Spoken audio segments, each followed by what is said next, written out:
This is Adrian Shepard, and if you are listening to this, this means that we did not die in nuclear Armageddon during the week of 2015, 2022. It means that Russia did not invade Ukraine on Wednesday, and it means the Western intelligence apparatus either knowingly lied about knowing that Russia was going to invade, or just was wrong, as they very often are. Now, for libertarians, the question, should the US and Russia engage in a war of nuclear annihilation or a very bloody conventional war for any reason, least not for the Ukraine, which is a medium-sized country, but not of any dire strategic interest to the United States. The question that we would do any of those things is obviously we would not. If you do, I would say you have severe deviations from kind of foreign policy positions that most libertarians have. Okay, so, easy one. Don't go to war. If Russia did invade Ukraine this week or next week or 6 months from now or 2 years from now, the simple question of should the US or should some UN mission go in to fight Russia over Ukraine is not all that there is to be said about this. I think Springtime of Nations, as a libertarian channel focused on national liberation movements, has something to bring to the table when it comes to how libertarians should think about this conflict.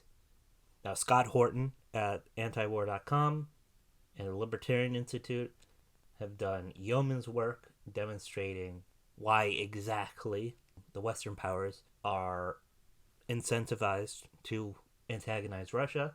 The basic answer to this is that we have basically state and corporate interests that want to buy and sell weapons, and the more problems they create, the more problems they have to solve. Scott Horton refers to it as the self-licking ice cream cone, and I think that's a great way to put it. So why does Russia want the Ukraine? Why are they willing to potentially risk all of this war of any scale for this country? One basic reason is that Ukraine is right on the border of Russia. Russia traditionally views Germany and China basically as its two biggest existential threats for 1,000 years, and Eastern Europe has either served as a buffer against Germany and Germanic aggression, or as a doorstep to that aggression. And the most recent obvious example of this is World War II, when Germany used Poland, its part of Poland, as a jumping off point to attack Russia. But there's also a question of prestige, gaining back the territory that the Soviet Union lost. And Ukraine, after Kazakhstan, is the largest country that split off from the Soviet Union and shrank Russian power. It's also the most populous by far. And there's certain other strategic considerations. It's largely on the Black Sea, which Russia has strategic interest in. But also, there's a large proportion of people who speak Russian in that country. Most of those people are descendants of settlers that the Russian Empire sent into eastern Ukraine to develop the region after they conquered it. I would not say that these people are invaders necessarily. Ukraine historically has been quite sparsely populated region. Even though they came in the 18th and 19th century, there was no mass deportation exodus of what later became Ukrainian speakers, most of whom are descendant of Cossacks and other peoples that lived in that area prior to the Russian. On the face of it, there doesn't seem to me to be an obvious reason why overwhelming majority Russian-speaking areas in Ukraine shouldn't be part of Russia as opposed to Ukraine, just like Kosovo would like to join Albania Artsakh would like to join Armenia. This is a natural right of self-determination, and it's mostly, not all, but mostly, at least in the sense of Eastern Ukraine proper, not a question of this transplanted population just displaced another population that wants the land back. That's not really what's going on here. When it comes to Crimea, ironically, the territory of the Ukraine that Russia already does have, this is a problem because in the 1940s, during World War II, the Crimean Tatars were forcibly deported from the area as a way to defend against national uprisings, in the same way that Lithuanians, Latvians, Estonians, Koreans in the Far East, Kazakhs, the Volga Germans, a litany of nationalities in the Soviet Union were disenfranchised, deported, mass murdered. Crimea, large parts of the Crimea, it was settled by people who got their land basically illegitimately. So the idea that, oh, Crimea has always been Russian, it's not true. It was controlled by the Russian Empire, but so was Poland, so was Finland.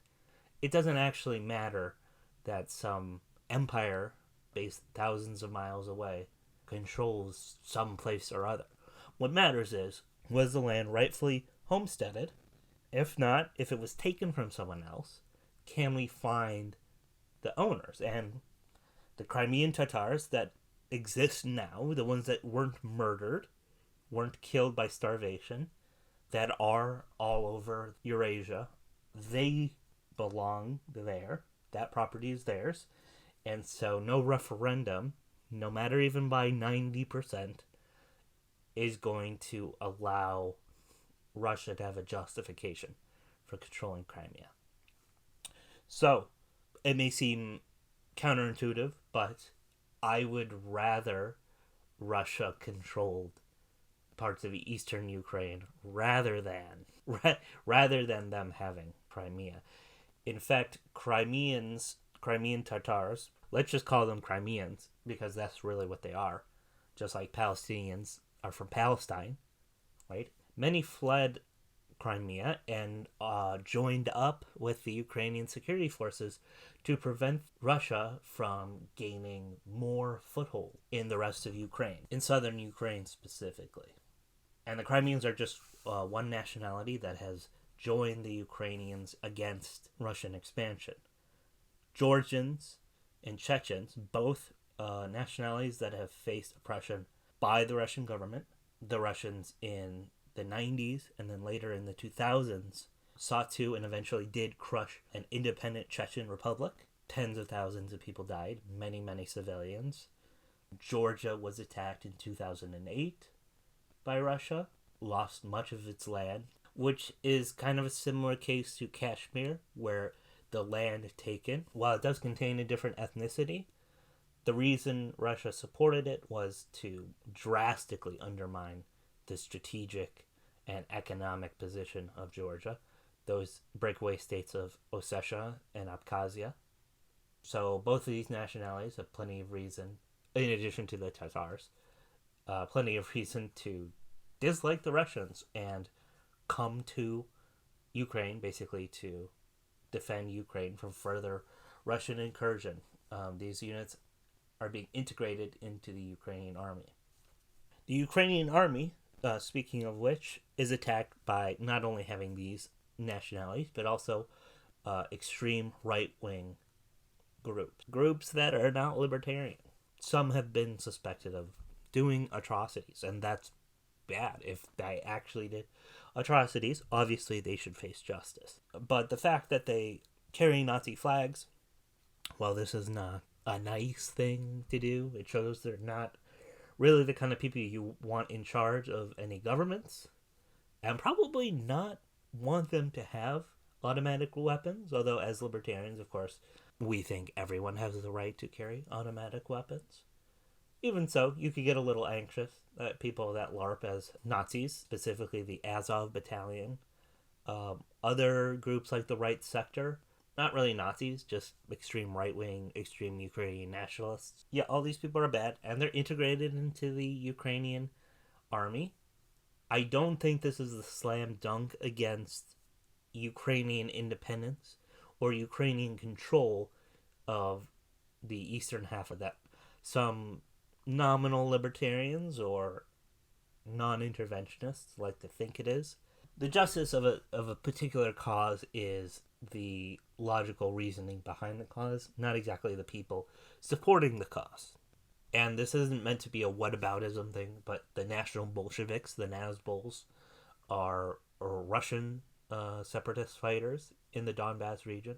I don't think that actually means that the Donbass should not be part of Russia or an independent state that's basically a puppet of Russia. The fact that Nazbolers support it, even support it using weapons, is not to me a compelling reason to suddenly not want self determination. And maybe this doesn't need to be said, but if Russia is invading parts of Ukraine that are not overwhelmingly Russian speaking, other than for some dire strategic reasoning, and they'll pull back during at the end of hostilities.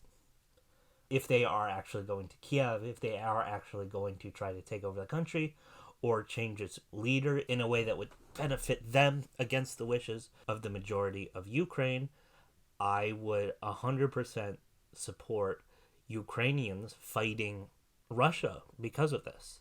I think their cause would be just. I don't think the kind of war that Russia seems to be gearing up to do is the kind that would justify merely reabsorbing Donbass or some another couple oblasts that are also majority Russian speaking. It seems to me that they seek to destroy Ukraine as a functioning state, which is not what they were doing in 2008, for example. Not liking Ukraine is definitely understandable from Vladimir Putin's perspective. They were a lot more pro-Russian, and then there was a coup, and now it's more pro-West. If you're the president of Russia, you want Ukraine to be very pro-Russian. And Putin's reaction in 2014 to the Maidan revolution is understandable. He crippled Ukraine's domestic security. He secured the Black Sea port of Sevastopol by taking Crimea, and he's right now economically isolating them from gas import revenue with the construction of the Nord Stream pipelines. Now, really, if I was Putin, and maybe I'm biased because I'm a libertarian, so I have certain priors and definitely want to avoid war at all costs, where we know that Putin does not necessarily want to avoid war, quote, at all costs. But if I was looking at the risks of invading Ukraine, which is to say negative reaction from the world, especially Europe, negative reaction from America, maybe including military costs in a wider war, and as Germany has guaranteed the shutdown of the Nord Stream pipelines, which would hurt Russia and help Ukraine. A lot of risk there. And of course, Ukraine could become a military nightmare for Russia just because the Russian army is obviously stronger than Ukraine does not mean that they cannot suffer massive casualties. In Chechnya, of course, in Afghanistan, the Russian army suffered severe losses. And of course, in the case of two of those wars, they actually lost, even though they are fighting a less well-equipped force. So with all those risks in mind, if I was Vladimir Putin, I would just not do anything. I would wait for Ukraine to continue to be economically crippled and use soft power, basically, to try to get it to be more pro-Russian. So lots of risk, not that much reward. Ukraine is not that rich. It has some strategic value. It has some economic value, but in my opinion, these are all reasons why not only that I think why Putin would be wrong to invade Ukraine, but also that it won't happen. But let's be clear, if it does happen, Ukrainians have the right to defend their homeland. If the Russian army is not just securing Donbass, if it's not just taking referendums, basically keeping out Ukrainian state forces and administering self-determination referendums for other oblasts to join Russia, or some kind of Novorussia, an independent Russian-speaking Ukraine. If it's actually invading the rest of Ukraine, then yes, absolutely, there's a right to defend your land from people who seek to change the way that you want to live your life. So, while Springtime of Nations is anti-war, we are anti-imperialism, period. Whether that comes from Washington or whether that comes from Moscow. Long live Ukraine, and may 1,000 flowers bloom.